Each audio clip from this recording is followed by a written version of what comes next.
He went silent with a glass of champagne halfway to his lips as she slid beneath the surface and the water closed over her head. The sound of fragile crystal hitting tile cut through the laughter like a gunshot. Guests froze, a chorus of shock and canned amusement replaced by a raw, wet panic. Jasper Kline, one of the richest men in the city, leaned out over the rim of his infinity pool and laughed, a flat, bright sound, while the phones around him flashed record. She flailed, a dark sleeve within a whirlpool of silver light, and for a moment the pool looked less like a private luxury and more like an arena. No one moved fast enough. Not yet. Not until the piranhas, glinting like tiny knives, circled. While the billionaires and socialites were wrapped in tailored fabrics and opulence, a woman who had scrubbed that same marble for years fought for her life. The imbalance was immediate. Crystal chandeliers and wet hands, caviar and salt on tongues, the smell of expensive perfume mixing with chlorine and diesel from the service entrance. Onlookers photographed the scene, voices thin with disbelief. Jasper Kline, famous for yachts, donations, and political friends, had crossed a line that could not easily be erased. But what they did not know in that streamed minute, what none of the cameras at the edge of the pool knew, was that Aisha Mensa had been preparing for this moment in small, careful ways for nearly a year. Stay with this story until the end. Tell us where you are watching from in the comments. You will see a confession and a sequence of events that changed not just one life, but the course of an investigation into a private empire. The splash was not like any other. It was a hard, sudden punctuation in a room full of hums and small talk. The water sucked sound into itself, muffling screams, and champagne poured into the gutter. For a heartbeat, Aisha had the absurd sensation of weightlessness that came with certain baths of memory. She felt the heat of the kitchen tile on her soles months earlier when she learned to tie a knot that would not slip. The grit of sand under her fingernails from a childhood river where she and her brother watched cichlids flash. Underwater, the lights refracted, 1,000 thin sunbeams cutting across her skin. She tasted metal and salt and old fear. Her hands, trimmed and scraped from a life of careful work, found the rough lip of the pool. Her lungs compressed as if someone had tightened a band around her ribs. The piranhas, small and efficient, tapped at the fabric of her sleeve, more curiosity than malevolence at first. She pressed her back against the tiled wall, felt the cool grout through her shirt, and thought only of breathing. Above the water, the party had split into two noises. One was the brittle laughter of those who had not yet registered horror. The other was a rising, ragged shout. Marco, the butler, shouted for towels. Elena, who managed Jasper Kline's calendar and made out the headliner lists, screamed his name. Victor, one of Jasper's closest friends, tried to project control by clapping his hands, but his voice shook. "Someone call 911!" Rosa, a neighbor who hosted a local radio show, yelled, and her voice carried across the estate. Sophie, a lifestyle influencer, waved her phone like a blade, live streaming. "Oh my God, this is insane," she said. Antonio, the DJ, muted his set, the bass dying away in a thin echo. For a long moment, there was dissonance between the spectacle and the emergency. The pool light turned slowly, slicing the water into a moving grid. And someone in the back recorded the image where Aisha's dark hair looked like a shadowed halo. Underwater, Aisha's training threaded through as instinct. She had learned to hold her breath beyond what most expected, not from formal schooling, but from years of practice washing basements, rinsing stain after stain from fabrics and windows, and from a childhood where a stroke of survival was learned in hush. She pinched her nose with 2 fingers, angled her body, and pushed along the side, feeling the sieve-like drag of the piranhas on her cuffs. Each movement sent microcurrents that attracted the fish. Her mind cataloged sensations: the slick of algae on tile, the distant vibration of laughter through concrete, the sting at the base of her skull where a piranha nipped her ear. She thought of sunlight on the river she used to cross when she was small, the sound of her brother calling her name from the bank, the smell of fried plantains at home. Those memories were anchors. With a decisive kick, she reached the steps, the cold biting through her clothes, and hauled herself up into the shallow shelf. A spritz of water into her mouth tasted of chlorine and something metallic, like a coin melted in coffee. She coughed, spat, and then scrambled over the lip, lungs burning, and stood shivering under a shower of whispers. Aisha Mensa grew up in a coastal town 3 time zones and 1 economic system away from the marble and linen of Jasper Kline's world. Her mother taught her to mend with a needle and to read the sky for weather, to be precise and patient. Her father, a fisherman who could smell a storm in the direction of the wind, taught her knots and rules about tides and fish. By age 14, Aisha could gut a fish, identify a river species, and move through domestic work like water itself. She had moved to the city for steady income, carrying with her a small tin box of family letters and the smell of ocean in her clothes. She learned to like the rhythm of routine. Early mornings, the coffee that tasted of roast and cement, the quiet satisfaction of a polished banister. She developed a disciplined approach to observation, a habit born of necessity. Small anomalies caught her eye: a filter left uncleaned, a chemical smell out of place, a crack in a foundation that might mean a leak. These habits were useful in her work and lethal in saving her life. When Aisha arrived at Jasper Kline's mansion, she found a world built on mechanical systems that hid more than they revealed. There were pumps, pipelines, a filtration system that hummed like a sleeping animal, and a maintenance staff that saw the estate as both machine and shrine.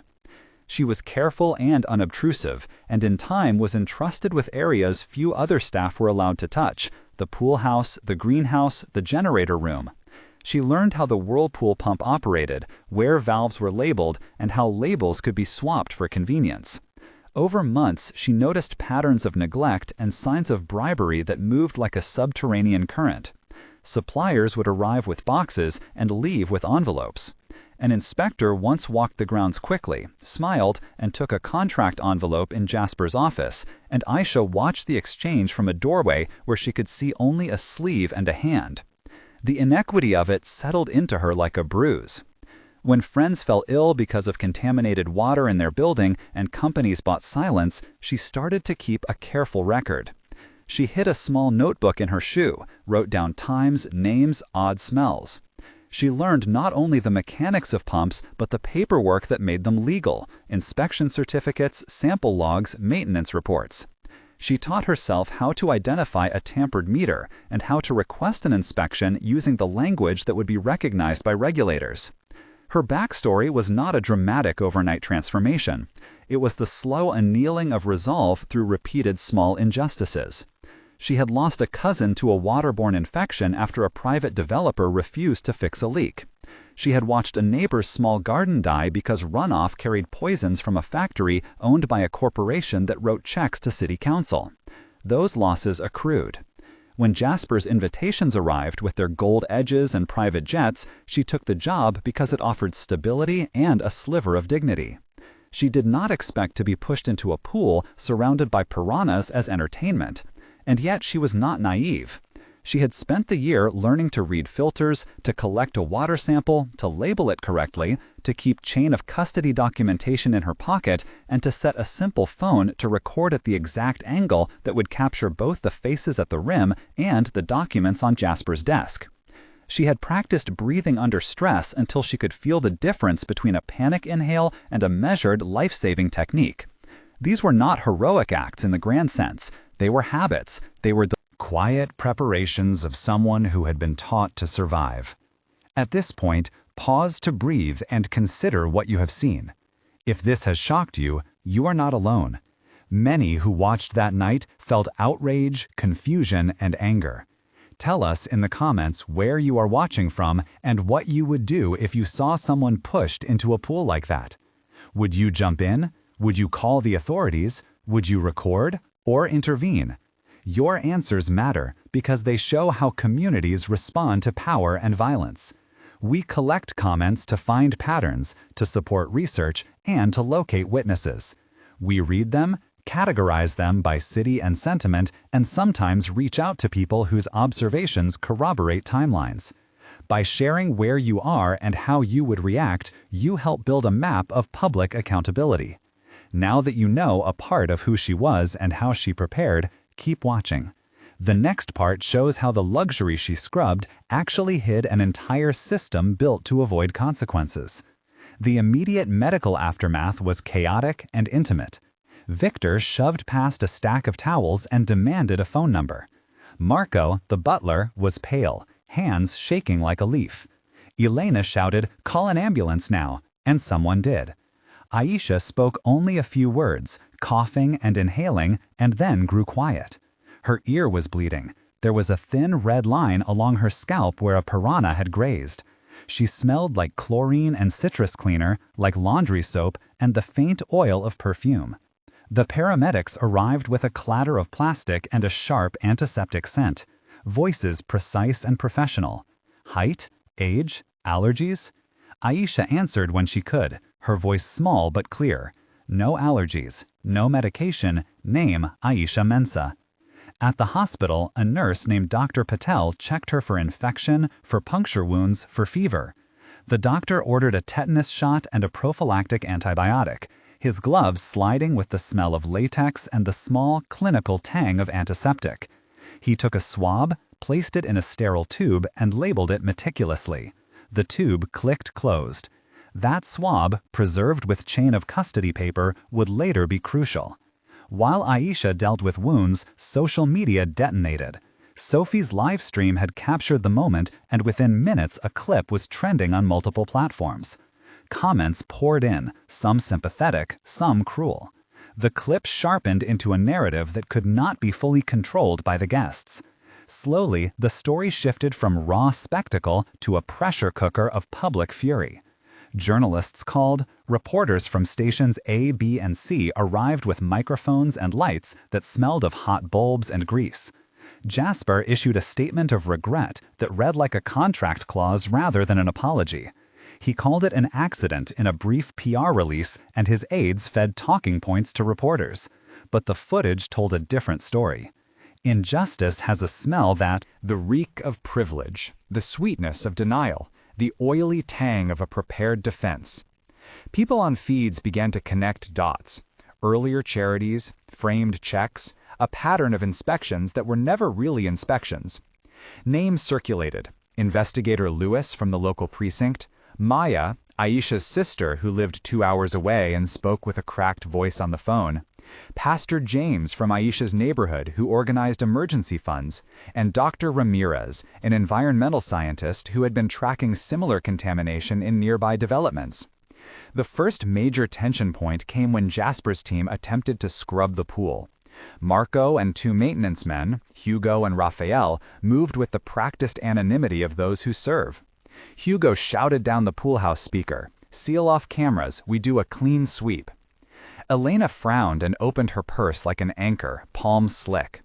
Aisha watched from a corner of the room where a towel hid her shaking hands. Her voice when she spoke was quiet. "You cannot touch that," she said to Hugo. "We need evidence, the piranhas, the water." Hugo looked at her, then at Jasper, then shrugged. "We have our procedures," he said. That exchange was small and terse but consequential. A security guard, Daniel, pocketed a SIM card and walked away toward the service gate. Sophie, the influencer, tweeted in real time and then hesitated when someone off-camera whispered, "Delete that." The choices people made in those minutes would ripple outward. A second tension point arrived when the city inspector, a man named Garber, who had accepted a luxury trip months before from one of Jasper's vendors, called to say he would be delayed because of a flight. The thought of a delayed inspection in a case that was unfolding live made Aisha feel medical panic. Without a proper inspection, the pool could be altered, samples discarded, the chain of custody broken. She had learned the procedural language and the value of an official signature. She had documented discrepancies in prior inspections and kept photocopies sewn into seams. In one pocket was a torn invoice that matched a shipment schedule indicating exotic fish delivery on the day of the party. the presence of that invoice would matter. In a moment of clarity, Aisha did something the party expected she would not. She walked to Jasper's study and opened a drawer where he kept envelopes. She had seen the drawer 100 times and knew the click and the spring. Her fingers searched until they found a small white envelope labeled samples. She did not read the contents. She took a phone from Elena's jacket, set it to record, and positioned it to capture both the envelope and the tilted view of the balcony where many guests sat with their phones. As she walked back, she passed Sophie, who mouthed, "You okay?" Aisha nodded and returned to the pool. Marco, nodding at Jasper as if seeking permission, motioned toward the cleaners. "We are clearing the area," he said, but Aisha laced her fingers through the towel rack and whispered, "No, wait." That small resistance triggered a cascade in their minds. When you refuse to be erased, you make other people uncomfortable. Scene after scene, the narrative turned on the minutiae that investigative journalism prizes. A receipt, a missed inspection, an altered log.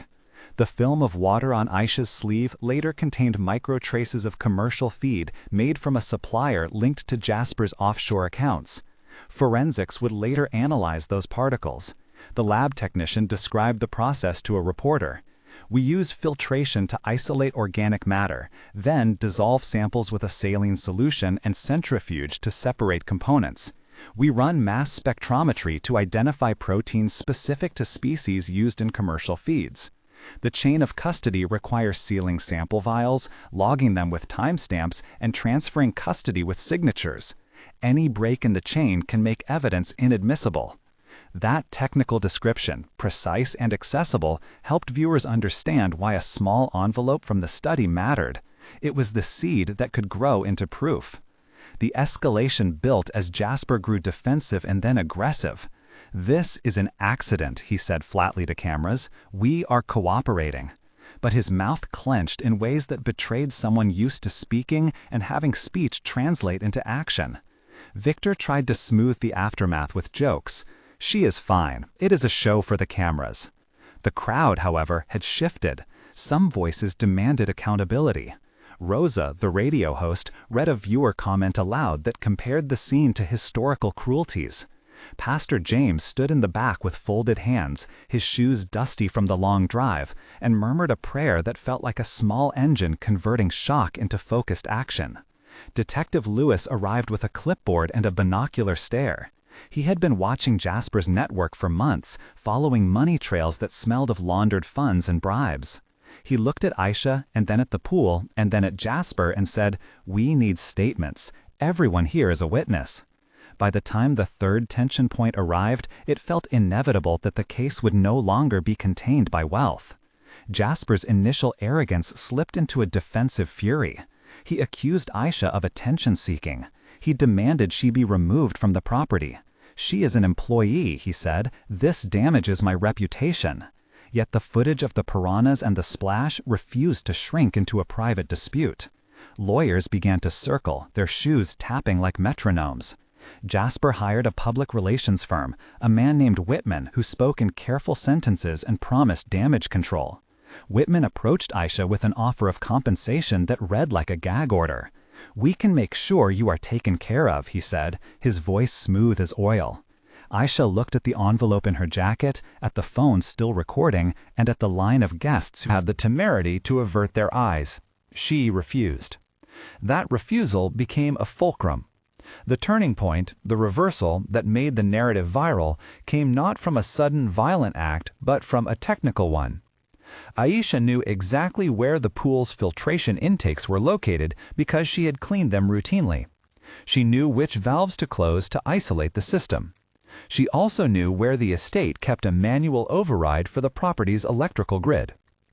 After the ambulance left and the hospital called for extra care, after reporters set up a line of lights and cameras, she slipped away to the pump room, which smelled of oil and ozone and warm metal.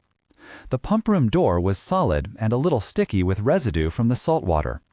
Inside, the room hummed, a steady low frequency, like the breathing of a machine. Aisha froze, then reached for a rusted wrench that hung from a pegboard, feeling the grit of grease on her palm. She moved with deliberate calm. The valves were labeled in shorthand, some sloppily. She had learned how to engage the whirlpool bypass and how to reroute water into a holding tank under the service deck. Her hands were steady as she closed a series of screws until the pump choked and spluttered. Then she opened the bypass and redirected the flow into a containment line. This was not sabotage for revenge. It was a strategic containment designed to capture evidence and to prevent further harm. She sealed the sample outlet with a clamp and engaged a manual filter that forced water into a clear glass jar. The jar glinted like a small captive world, full of swirling fragments and the shadow of a scale. She attached the jar to the envelope in her jacket, labeled it with the time, and took a photograph with her phone. The jar contained not only the piranha's feed residue, but also tiny polymer particles that matched a supplier invoice that a member of the maintenance crew had signed off earlier that afternoon.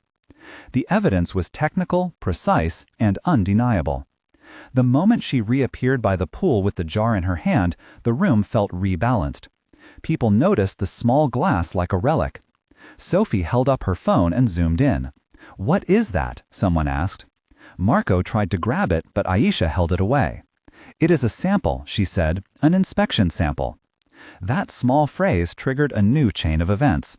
A friend of Aisha's, Dr. Ramirez, who had arrived earlier and had been talking to reporters about environmental testing, recognized the jar. He leaned forward, voice low and clinical. "We need this sealed and taken to a lab." He called a lab contact, Dr. Patel verified the swab, and Detective Lewis asked her to repeat the events on camera. When he asked, "Did he push you?" she said yes, in a voice that did not tremble. The legal and procedural machinery began to engage. Detective Lewis described the initial steps in a press briefing. "We secured the scene, we collected digital evidence from guests and live streams, and we preserved the sample. We have obtained signed statements from witnesses." The brief procedural note carried weight. Forensic analysis was requested. The sample would be tested for DNA of fed species, for feed components, and for trace chemicals that might indicate tampering. The process was meticulous, and the lab protocol mattered. A technician later explained the main steps in accessible terms. "We first log and freeze the sample, then we filter it through membranes to isolate particulates. After that, we run a chromatograph and mass spec to identify organic compounds, cross-referencing against known commercial feed signatures. Each result is documented with timestamps, sealed chain of custody forms to ensure admissibility." That straight technical sentence helped the public translate a jar of water into a legal weapon. The antagonist's reaction was visceral. Jasper's face tightened. The arrogance that had been a mask showed a crack. He hired lawyers and threatened countersuits, alleging defamation and fabrications. He denied intentionally pushing Aisha. "I leaned forward and she slipped," he told microphones, his voice measured but brittle. But the video, compressed and uploaded by a dozen phones, told a different story. It showed him at the edge, a hand that did not reach but shoved, a grin like a knife. As the footage circulated, civic outrage grew. Donations to a local legal defense fund doubled overnight. Local politicians were asked about endorsements. Journal stations ran clips, and anchors who had previously accepted donations from Jasper's foundation now looked flustered. The climax of the reversal was executed with the same tools Aisha had used daily. She stood up in court as an employee who knew pumps, who knew chain of custody, who could explain a filtration process. She did not perform theatrics. She explained in short, steady statements how she had collected the sample, why she had kept the phone rolling, how she had seen the envelopes and the smell of bribe-laced air in the study. Witnesses lined up: Marco the butler, Hugo the maintenance man, Raphael the cleaner, Daniel the security guard, and Elena the scheduler. Some corroborated, others equivocated. Detective Lewis presented a timeline stitched from phone timestamps, surveillance timecodes, and a lab report that matched the feed residues to a supplier tied to Jasper's offshore account.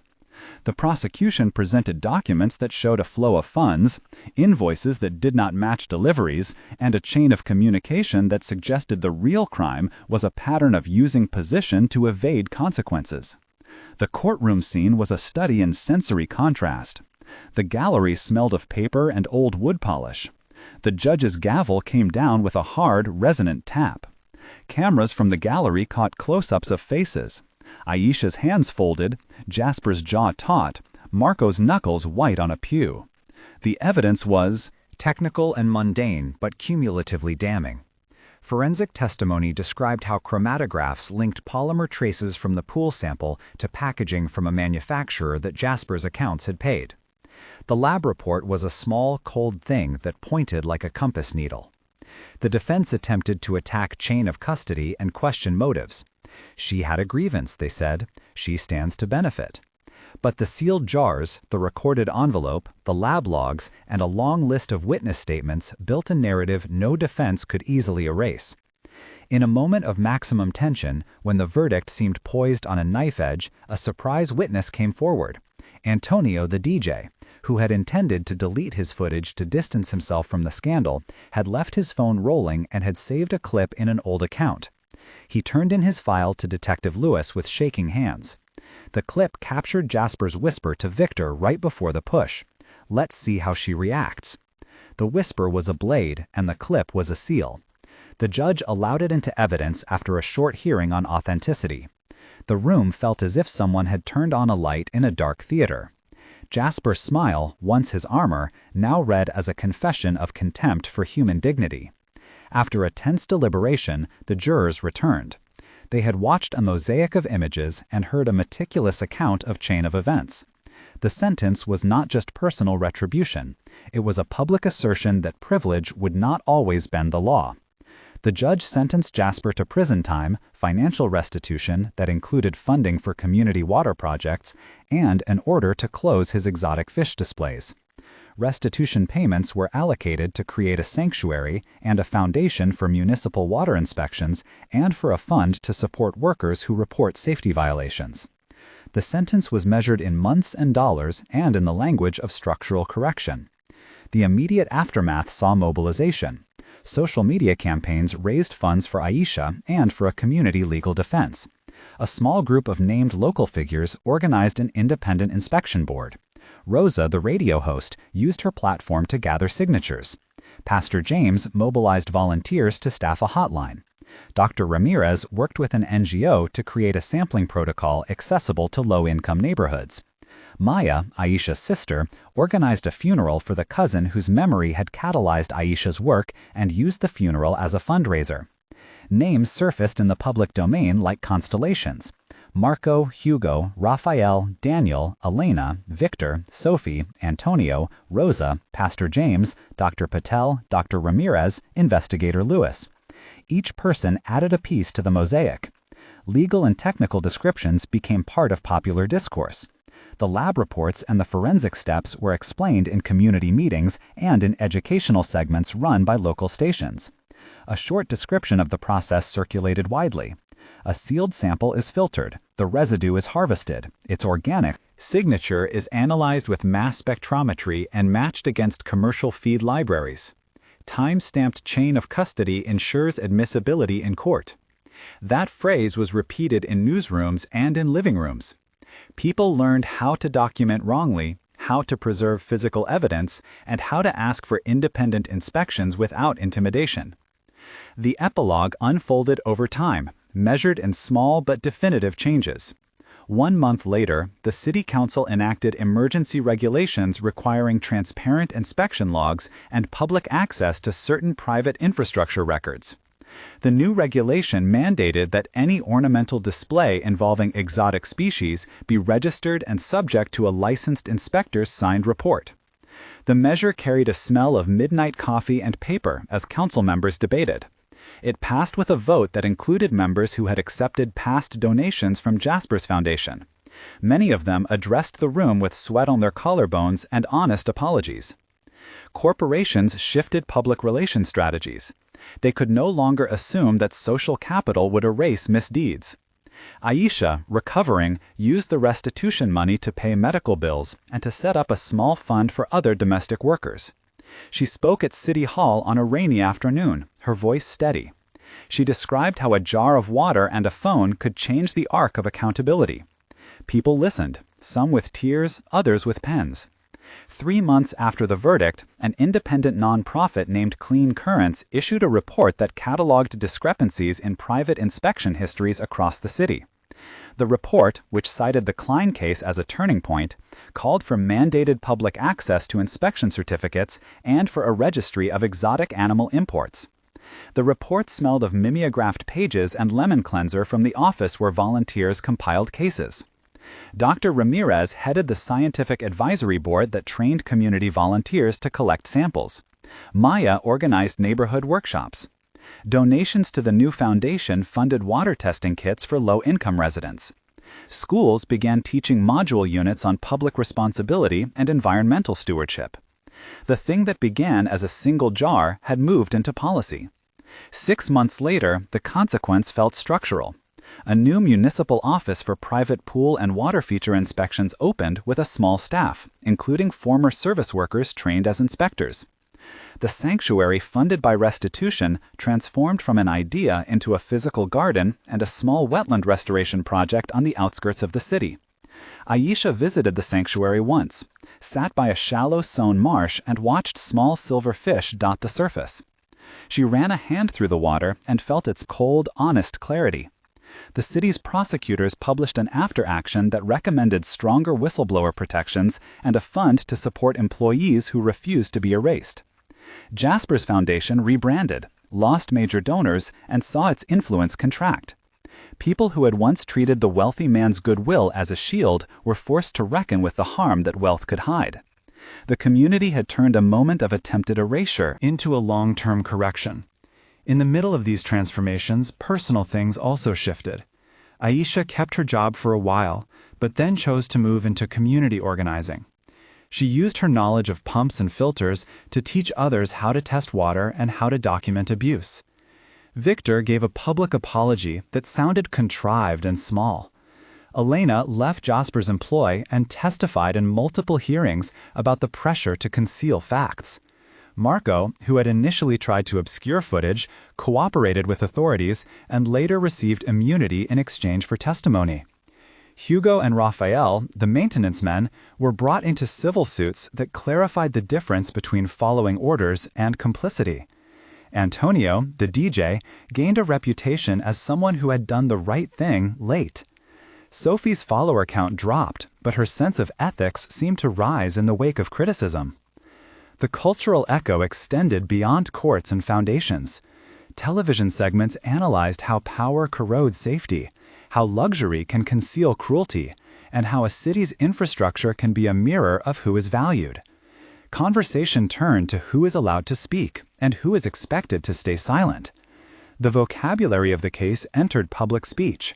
Piranhas, pool, whirlpool, filtration, inspection, bribe, sample, forensic, sentence, restitution, sanctuary, foundation, fundraising, legacy. Those words threaded through op-eds and city council meetings like a code that people could now read. There were quiet, human moments too. Maya baked bread for Aisha on the first weekend after the sentence. Pastor James led a small ceremony in a church basement where the community gathered to remember resilience. A little plaque was set by the sanctuary, noting that justice can look like a jar of water and a stubborn refusal to be erased. Aisha visited a primary school and showed children how to take a proper sample from a cup of water, how to label it, and how to keep a log.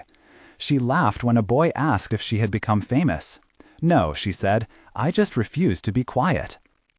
If we pause for a moment and remember the technical process that turned a jar into justice, it is worth repeating in precise, accessible terms. The laboratory procedure involved filtering the collected water sample through a 0.45 micron membrane to isolate particulates, centrifuging the residue to concentrate organic material, performing solvent extraction to separate polymers, then running liquid chromatography coupled with mass spectrometry to identify organic feed signatures and polymer additives. All steps were logged with time-stamped chain of custody forms, sealed with tamper-evident tape, and stored at 4 degrees Celsius until analysis. This rigorous approach made the sample admissible as evidence and connected the small polymer fragments to a supplier paid by corporate accounts linked to the defendant. The consequence for Jasper was significant beyond the personal.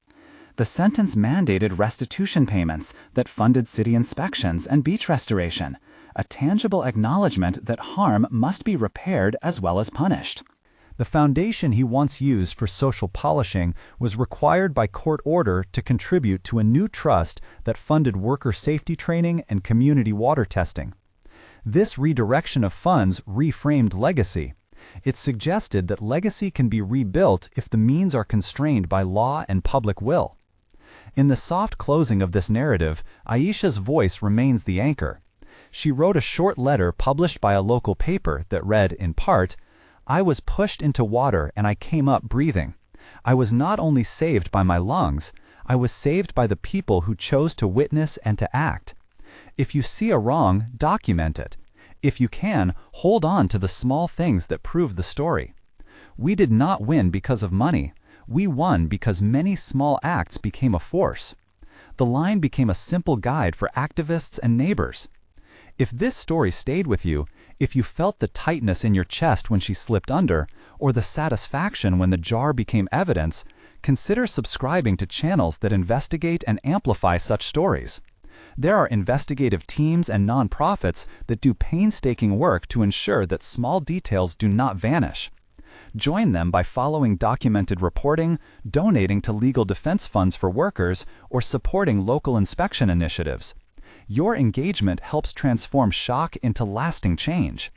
She walked away from the pool with more than scars.